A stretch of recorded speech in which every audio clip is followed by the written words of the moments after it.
रामकृष्ण हरी. महिला दिन निमित्त संपूर्ण नारी जातीला आज माझा प्रेमाचा रामकृष्ण हरी.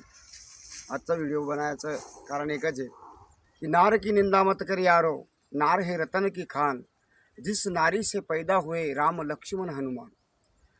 नारीमुळे परमेश्वराने सुद्धा अवतार घेतला. त्रेतायुगामध्ये प्रभू रामचंद्र माता कौशल्याच्या पोटी जन्माला आले. म्हणून माता कौशल्या आल्या नसत्या तर हा समाज श्री प्रभू रामचंद्राने हा धार्मिक दिशेला नेला नसता आणि अन्यायाच्या विरोधात लढून सीता मातेला त्याने सोडून आणलं नसतं. दुसरा विषय, द्वापार युगामध्ये श्रीकृष्ण परमात्मा जन्माला आले. माता देवकीच्या पोटी. तर परमेश्वराला सुद्धा आईची गरज पडली, म्हणजे एका महिलेची गरज पडली. महिलेच्या पोटी श्रीकृष्ण परमात्मा जन्माला आले म्हणून श्रीकृष्ण परमात्माने सुद्धा इतिहास घडवला. आज आपण राम कृष्ण हरी असं म्हणतो. त्रेतायुगामध्ये राम आले, आईच्या पोटी आले. द्वापार युगामध्ये श्रीकृष्ण आले, आईच्या पोटी आले.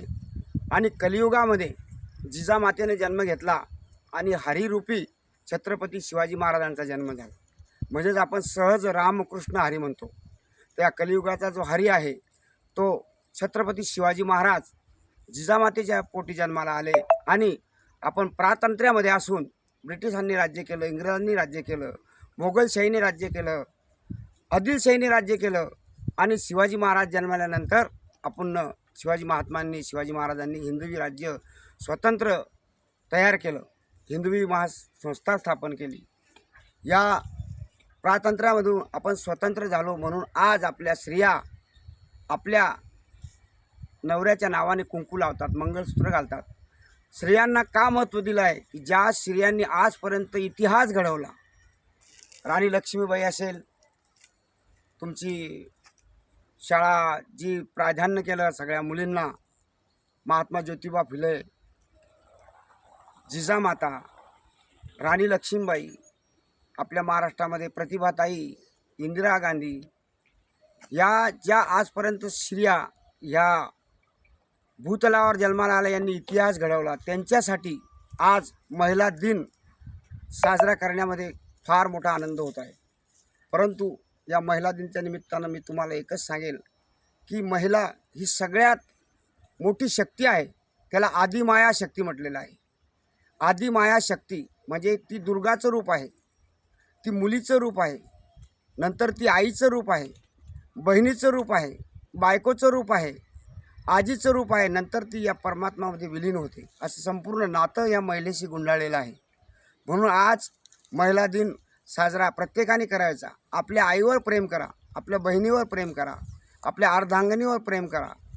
संपूर्ण जेवढे नात्याशी गुंडाळलेली ही स्त्री, त्याच्यामुळे आज हा महिला दिन संपूर्ण देशामध्ये साजरा होतो आहे. परंतु एक मी तुम्हाला कटू सत्य सांगतो, ज्या महिला असेल, ज्या कुवाऱ्या मुली असेल, ज्यांनी मायबापाचा विश्वास सोडून ज्या घराच्या बाहेर मायबापाला न विचारता निघून गेल्या, त्यांच्यासाठी हा महिला दिवस नाही, त्यांच्यासाठी तर हा मरण दिवस आहे. कारण की त्या शेवटपर्यंत आईबापाचं नाक, आईबापाची मान त्या आईबापाला मरेपर्यंत खाली घालायला लावता आणि त्यांचा संसारसुद्धा सुखी होणार नाही ज्या पळून गेल्या त्यांचा. तर त्यांच्यासाठी हा महिला दिन नाही. ज्यांनी इतिहास घडवला, जिजामातेने इतिहास घडवला, कौशल्या मातेने इतिहास घडवला, देवकी मातेने इतिहास घडवला, राणी लक्ष्मीबाईने इतिहास घडवला, सावित्रीबाई फुले यांनी इतिहास घडवला. या महान थोर स्त्रियांसाठी हा महिला दिन साजरा करण्यात यावं हीच नम्र विनंती. जय हिंद, जय महाराष्ट्र.